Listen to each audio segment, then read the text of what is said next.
প্রচণ্ড গরমে তোমাদের বাগানের প্রত্যেকটা তুলসী গাছ কি শুকিয়ে যাচ্ছে? গাছের গ্রোথ কি একেবারেই থমকে গেছে? নতুন পাতা আর নতুন ডাল আসা কি একেবারেই থমকে গেছে? তাহলে আজকের এই ভিডিওতে আমি এমন কয়েকটা টিপসের কথা বলবো যে টিপসগুলো ফলো করলে তোমাদের বাগানের প্রত্যেকটা তুলসী গাছ রকেটের গতিতে বৃদ্ধি পাবে। শুধুমাত্র একবার এই টিপসগুলো ফলো করে দেখো, আর যে ঘরোয়া লিকুইড খাবারটা দেখাবো এই খাবার গাছে একবার প্রয়োগ করে দেখো। দুদিনের মধ্যেই তোমাদের বাগানের প্রত্যেকটা তুলসী গাছ আবার সবুজ হয়ে উঠবে, গাছের নতুন কচি কচি পাতা আসবে। কারণ আজকের ভিডিওতে আমি এমন একটা ঠান্ডা খাবারের কথা বলবো যে ঠান্ডা খাবার গাছে প্রয়োগ করার সঙ্গে সঙ্গে গাছের শিকড়ের যেমন বৃদ্ধি হবে ঠিক তেমনই কিন্তু গাছে নতুন নতুন কচি কচি পাতা আসবে। ছোট বড় যে কোনো গাছেই কিন্তু নতুন করে গ্রোথ শুরু হবে। শুকিয়ে যাওয়া তুলসী গাছে যদি আবার নতুন করে গ্রোথ দেখতে চাও তাহলে আজকের এই ভিডিওটা একটু স্কিপ না করে সম্পূর্ণ মনোযোগ দিয়ে দেখতে থাকো। একটু স্কিপ করলে অনেক কিছুই মিস করে ফেলবে।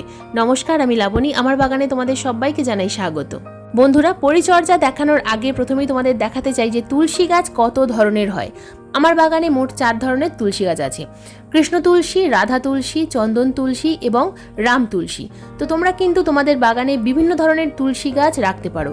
যে কোনো তুলসী গাছের কিন্তু বিভিন্ন ধরনের ঔষধি গুণ থাকে, তাই তোমরা কিন্তু তোমাদের বাগানে যে কোনো তুলসী গাছকেই রাখতে পারো। বন্ধুরা, এবার আসি টিপসের কথায়। যে টিপসগুলো ফলো করলে বাগানের প্রত্যেকটা তুলসী গাছ আবার সবুজ ও সতেজ হয়ে উঠবে। বন্ধুরা, যদি তোমাদের বাগানের প্রত্যেকটা তুলসী গাছের গ্রোথ না হয়, যদি এই প্রচণ্ড গরমে গাছের ডালপালা শুকিয়ে গিয়ে থাকে, তাহলে এই সময় যে ভুলটা করা যাবে না সেটা হলো তুলসী গাছের ভারী কাটাই ছাটাই এখন করা যাবে না। শুধুমাত্র যে মঞ্জুরিগুলো আছে সেই মঞ্জুরিগুলোকে হাতের সাহায্যে অথবা কাঁচির সাহায্যে কেটে দিতে হবে। গাছের মধ্যে যেন কোনো রকমভাবে মঞ্জুরি শুকিয়ে না যায়। যদি মঞ্জুরি থেকে ধীরে ধীরে বীজ তৈরি হতে শুরু করে তাহলে গাছের কিন্তু গ্রোথ কমে যাবে। তাই গাছের মধ্যে কিন্তু একেবারেই মঞ্জুরি হতে দেবে না, মঞ্জুরিগুলোকে হাত দিয়ে তুলে ফেলে দেবে। যদি এই সময় তোমরা ভারী কাটাই ছাটাই করো তাহলে কিন্তু গাছের ডালে ডাইব্যাক আসবে। তাই এখন একেবারেই কোনো রকমভাবে গাছের ভারী কাটাই ছাটাই করা যাবে না। টিপস নাম্বার 2, আমরা আমাদের বাগানের প্রত্যেকটা তুলসী গাছকে কোথায় রাখবো? যে সমস্ত তুলসী গাছ আমাদের টবে আছে প্রত্যেকটা তুলসী গাছকে কিন্তু এই প্রচণ্ড গরমে অতিরিক্ত রোদ্দুরে রাখা যাবে না। অতিরিক্ত রোদ্দুরে কিন্তু তুলসী গাছের পাতা শুকিয়ে যায়, পাতা ছোট হয়ে কুঁকড়ে যায় এবং গাছের ডালে ডাইব্যাক আসে। ধীরে ধীরে সম্পূর্ণ গাছটা শুকিয়ে মারা যায়। তাই সম্পূর্ণ গ্রীষ্মকাল আমাদের বাগানের প্রত্যেকটা টবের তুলসী গাছকে গ্রিন নেটের ছায়ায় রাখতে হবে। সকালবেলা 2 থেকে 3 ঘন্টার রোদ্দুর পেলেও কোনো সমস্যা নেই, কিন্তু দুপুরবেলার অতিরিক্ত রোদ্দুর এই গাছের জন্য অত্যন্ত ক্ষতিকর। দুপুরবেলা আবহাওয়ার তাপমাত্রা অনেকটাই বেড়ে যায়, যে কারণে কিন্তু গাছের পাতা শুকিয়ে যায় বা ডালে ডাইব্যাক আসে। টিপস নাম্বার 3, দুপুরের অতিরিক্ত গরমের সময় গাছে কোনো রকমভাবে জল প্রয়োগ করা যাবে না। তুলসী গাছে বা যে কোনো গাছে সবসময় সকালবেলা অথবা সন্ধ্যার সময় জল প্রয়োগ করার চেষ্টা করবে। দুপুরের অতিরিক্ত রোদ্দুরে জল প্রয়োগ করলে গাছের শিকড়ে কিন্তু ক্ষতি হয়। প্রতিদিন অন্তত একবার গাছে জল প্রয়োগ করতেই হবে। টবের মাটিকে সবসময় ময়েশ্চার রাখতে হবে। টবের মাটি যেন কখনো অতিরিক্ত শুকিয়ে না যায়। টবের মাটি যেমন অনেকক্ষণ ভেজা থাকলে গাছের ক্ষতি হয়, ঠিক তেমনই টবের মাটি যদি অনেকক্ষণ শুকিয়ে থাকে, যদি 1 দিন বা 2 দিন জল প্রয়োগ করতে ভুলে যাও, যদি টবের মাটি অনেকক্ষণ শুকিয়ে থাকে তাহলে কিন্তু গাছের শিকড় শুকিয়ে যাবে। যে কোনো গাছের শিকড় যদি একবার শুকিয়ে যায় তাহলে কিন্তু সেই গাছের বেঁচে থাকার সম্ভাবনা অনেকটাই কম থাকে। আর সব সময় টবের ড্রেনেজ সিস্টেম ঠিক রাখার চেষ্টা করবে। যে টবে গাছ প্রতিস্থাপন করছো সেই টবের যেন ড্রেনেজ সিস্টেম ঠিক থাকে। ড্রেনেজ সিস্টেম যদি ঠিক না থাকে তাহলে কিন্তু গাছ বেশি দিন বাঁচে না। টিপস নাম্বার 4, টবের মাটিতে যদি কোনো আগাছা থাকে সেই আগাছাগুলোকে প্রথমে তুলে ফেলতে হবে এবং তারপর টবের মাটিটা খুব ভালোভাবে খুশে দিতে হবে। টবের মাটি যেন কখনো অতিরিক্ত জমাট বেঁধে না থাকে। বন্ধুরা, এবার আসি ফার্টিলাইজার প্রয়োগের কথায়।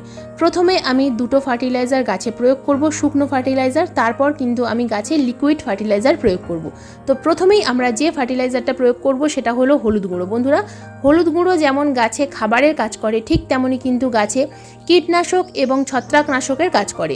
টবের মিডিয়াতে যদি প্রচুর পরিমাণে ফাঙ্গাস, পিঁপড়ে বা পোকামাকড়ের আক্রমণ হয় তাহলে এই হলুদ গুঁড়ো টবের মাটিতে প্রয়োগ করবে, খুব ভালো রেজাল্ট পাবে। টবের সাইজ অনুযায়ী হলুদ গুঁড়ো প্রয়োগ করতে হবে।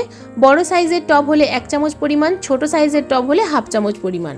হলুদ গুঁড়ো প্রয়োগ করার পর এরপর আমরা প্রয়োগ করব নাইট্রোজেন সমৃদ্ধ খাবার এবং টবের মাটিকে অ্যাসিডিক রাখার খাবার। তো আমরা এরপর যে খাবারটা প্রয়োগ করব সেটা হলো চা পাতা। বন্ধুরা, চা পাতা আমরা আমাদের প্রত্যেকটা গাছেই প্রয়োগ করে থাকি, তবে যেহেতু তুলসী গাছ, এই তুলসী গাছে আমরা ইউজ করা চা পাতা প্রয়োগ না করে ফ্রেশ চা পাতা প্রয়োগ করব। তোমরা চাইলে ইউজ করা চা পাতা প্রয়োগ করতে পারো, তবে আমি এখানে কিন্তু ফ্রেশ চা পাতা প্রয়োগ করছি। 8 ইঞ্চি টবের জন্য 1 চামচ পরিমাণ ফ্রেশ চা পাতা, 6 ইঞ্চি বা 4 ইঞ্চি টবের জন্য 1/2 চামচ পরিমাণ ফ্রেশ চা পাতা।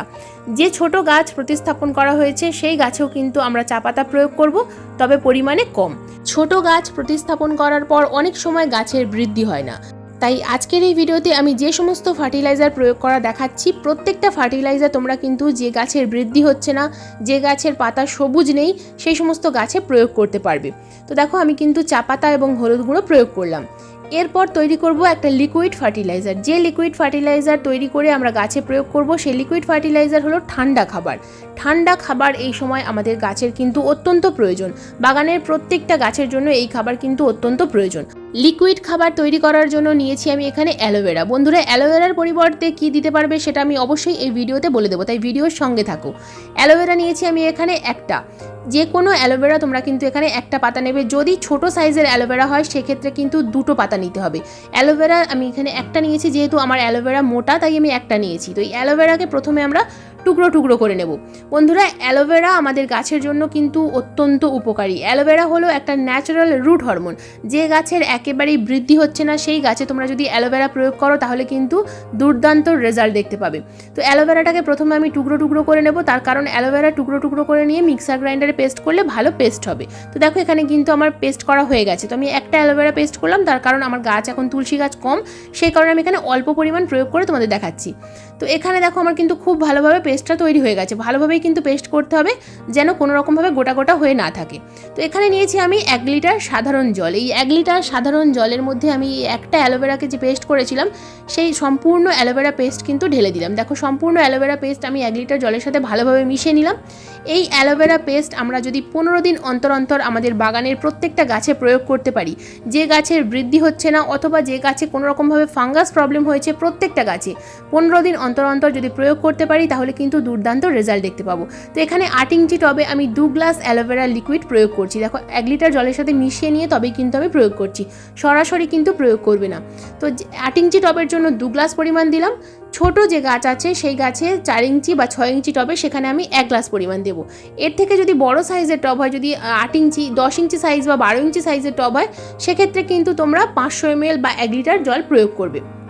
তো প্রথমে 2টো শুকনো খাবার প্রয়োগ করবে এবং একই দিনে কিন্তু এই লিকুইড খাবার প্রয়োগ করবে, আলাদা আলাদা দিনে প্রয়োগ করার প্রয়োজন নেই। বন্ধুরা, এই লিকুইড খাবার তোমরা কিন্তু তোমাদের বাগানের যে কোনো নতুন প্রতিস্থাপন করা গাছেও প্রয়োগ করতে পারবো। দেখো এখানে আমি কিন্তু চন্দ্রমল্লিকার চারা প্রতিস্থাপন করেছি, তো সেই গাছে আমি এই অ্যালোভেরা লিকুইড ফার্টিলাইজার প্রয়োগ করছি। এই ফার্টিলাইজার 15 দিন অন্তর অন্তর প্রয়োগ করতে হবে, তবেই কিন্তু ভালো রেজাল্ট পাবে। বন্ধুরা, অ্যালোভেরার পরিবর্তে ঢেঁড়সের বোঁটা একদিন জলে ভিজিয়ে সেই জল কিন্তু গাছে প্রয়োগ করতে পারো। তো বন্ধুরা, এবার আসি পোকামাকড়ের কথায়। বাগানের প্রত্যেকটা তুলসী গাছে কিন্তু প্রচুর পরিমাণে জাপ পোকা বা মিলিবাগের আক্রমণ হয়। মিলিবাগ বা জাপ পোকার হাত থেকে রক্ষা করার জন্য আমাদের বাগানের প্রত্যেকটা গাছে আমরা নিম তেল স্প্রে করব। তো এখানে 1 লিটার জলে 5 ml নিম তেল নিয়ে নেব এবং 5 ml নিম তেলের সঙ্গে নিয়ে নেব আমরা 1 চা চামচের 4 ভাগের 1 ভাগ বেকিং সোডা। মিলিবাগ, জাপ পোকা বা লেদা পোকার জন্য কিন্তু বেকিং সোডা খুব ভালো কাজ করে। বন্ধুরা, নিম তেল যদি তোমাদের জলের ওপর ভেসে থাকে, যদি জলের সাথে না মিশতে চায়, সেক্ষেত্রে কিন্তু তোমরা এখানে 1 চামচ পরিমাণ শ্যাম্পু অথবা হ্যান্ড ওয়াশ নিয়ে নেবে। বেকিং সোডার পরিমাণটা খুব ভালোভাবে লক্ষ্য করো বন্ধুরা। বেকিং সোডা কিন্তু এখানে আমি নিয়েছি 1 চা চামচের 4 ভাগের 1 ভাগ। তো এই দুটো উপাদান খুব ভালোভাবে মিশিয়ে সকালবেলা অথবা সন্ধ্যার সময় গাছে স্প্রে করতে হবে। অতিরিক্ত রোদ্দুরের সময় কিন্তু স্প্রে করা যাবে না। যেহেতু আমি ভিডিওটা রোদ্দুরের মধ্যে করছিলাম, তাই আমি এই সময় কিন্তু স্প্রে করলাম না, আমি পরবর্তী সময় এটা স্প্রে করব। যদি গাছে খুব বেশি পোকামাকড় থাকে সেক্ষেত্রে কিন্তু সপ্তাহে 2 দিন স্প্রে করতে হবে। যদি পোকামাকড় না থাকে সেক্ষেত্রে তোমরা কিন্তু 10 দিন অন্তর অন্তর গাছে স্প্রে করবে।